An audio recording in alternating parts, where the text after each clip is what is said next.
ова е, значи, моментално екипата на Умиление, што е секојдневно со мене. Значи, моята најголема поддршка, Инга, Григорчо и снимателот Киро. Значи, ние сме сега во Градец, за да видиме што може да се направи во врска со собата која ќе биде на Дејанка. Значи, собата што моментално правиме и за која малку имаме застој, треба да се тргне трската. Тука да застана. Да. Бидејќи ние не најдовме ништо, не најдовме кој да го направи тоа, па дојдовме сами да се обидеме дали можеме ние нешто да направиме.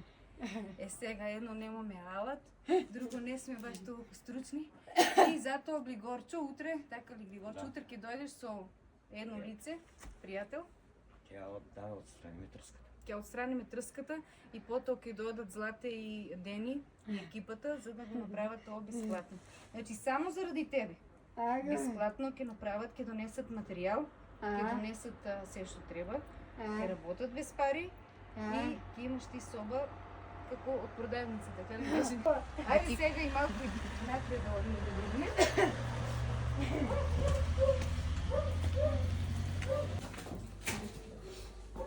Чек да запалим да се... Значи, проблемот е што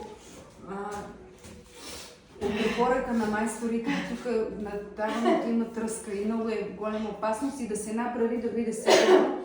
Значи, вика за некога време може повторно да попушти и чабе сме правили наново.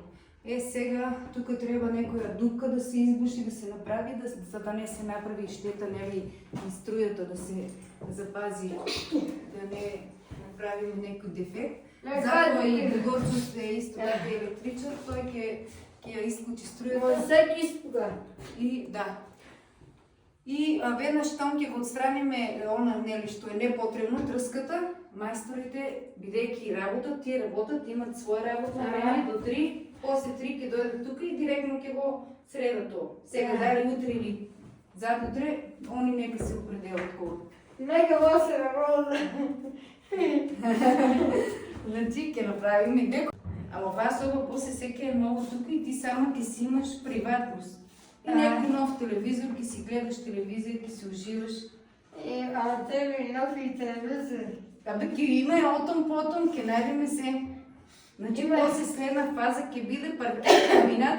Значи уште сега е апел, ако сака некој подо да го седи. Илюминатор да стави.